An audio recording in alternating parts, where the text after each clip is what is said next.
You know what's wild?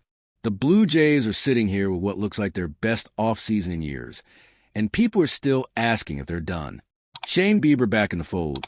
Dylan Cease joining the rotation. Tyler Rogers locking down the late innings. Kazuma Okamoto adding depth to the lineup. On paper, this team should be celebrating and calling it winter. But here's the thing about baseball in January. There's always one more move that could push you over the edge. Ross Atkins and the front office have put together something special here. The rotation looks dangerous. The bullpen got that veteran arm it desperately needed. The offense has options. But let's be real for a second. When you're competing in the American League East, when you're going up against the Yankees and the Orioles and whoever else decides to go all in this year, you can never have too much talent. And right now, with spring training just weeks away, there are still quality players sitting out there on the free agent market. Think about what happened last season. The Blue Jays needed guys like Easton Lucas and Spencer Turnbull and Jose Urena to step up and eat innings because injuries happened. They always do. Trey Yesovich is 22 years old with minimal professional experience. Cody Ponce has struggled when he's gotten big league opportunities. Jose Barrios ended last season hurt. You start doing the math on what could go wrong, and suddenly that rotation depth doesn't look quite as comfortable as it did on paper. Framber Valdez is still available. Just sit with that for a minute. A guy who's been one of the most reliable starters in baseball over the past 4 years, someone who's made at least 28 starts in each of those seasons, is out there waiting for the right deal. Last year with Houston, he threw 192 innings, posted a 3.66 ERA, struck out 187 hitters. He's a World Series champion. He's a 2-time All-Star. He's made 16 playoff starts in his career.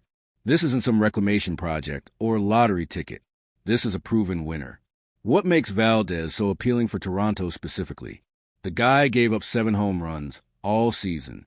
7 in the American League East, where every park seems designed to torture pitchers, where the ball jumps out of the yard in New York and Boston and Baltimore. Having someone who keeps in the park is gold. Pairing him with Kevin Gausman and Dylan Cease at the top of your rotation gives you 3 guys who can genuinely miss bats and dominate opposing lineups. That's a playoff rotation right there. Then there's Zac Gallen. The surface numbers from last year don't look great. A 4.83 ERA, 13 wins against 15 losses, 31 home runs allowed, which was a career high. But dig deeper, and there's reason to believe. His final 7 starts of the season tell a different story. 4-2 record, 3.21 ERA, 1.00 whip, 6 shutout innings against the Dodgers in there. His FIP was 4.50, suggesting he pitched better than that ERA indicates. 175 strikeouts in 192 innings shows he still has that swing and miss stuff. Gallen's been durable his entire career. Over the past 4 years, he's made 31, 34, 28, and 33 starts. He takes the ball every 5th day. He gives you length. And if you believe that second half surge was real, that he figured something out mechanically or mentally down the stretch, you're potentially getting an ace-level arm on a deal that reflects last year's struggles rather than his true talent. Here's something most people aren't talking about enough: the Blue Jays rotation situation after this coming season. Kevin Gausman and Shane Bieber both hit free agency after 2026. Jose Barrios has an opt-out clause he might use. Suddenly, you could be looking at losing 3 of your top arms in one offseason. Adding Valdez or Gallen on a multi-year deal doesn't just help you win now. It protects you from a complete rotation rebuild next winter. And then there's Paul Goldschmidt. Stay with me here, because I know what you're thinking. He's 38 years old. He's not the MVP candidate he used to be. Why would Toronto want an aging first baseman? But look at what he did last year with the Yankees. 274 average, 328 on base, 10 homers, 45 RBIs, and 489 at-bats. That's productive baseball from a guy who can still pick it at first base and provides legitimate veteran leadership.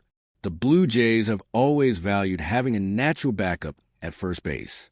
They want the flexibility to give Vladimir Guerrero Jr. rest days or slide him into the DH spot without completely compromising the defense. Think about the guys they've rostered in recent years for that role. Daniel Vogelbach will Wagner, Ty France. Goldschmidt is a 4-time Gold Glove winner who's hit 372 career home runs. He's a career .288 hitter. Even in decline, he's better than most of the options out there. But beyond the stats, think about the clubhouse. Chris Bassett and Max Scherzer are gone. Those were two major veteran voices. You've got young players like Addison Barger trying to establish themselves. Having someone like Goldschmidt around, someone who's been to the postseason repeatedly, someone who's won awards and knows what it takes to succeed at the highest level, that matters more than people realize.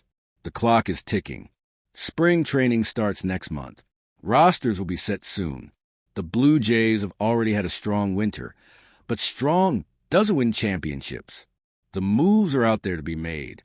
Whether it's Valdez giving you rotation depth and dominance, Gallen providing insurance and upside, or Goldschmidt adding veteran presence and production, each option makes this team better equipped to compete for a World Series. The question isn't whether Toronto should make another move. It's whether they will.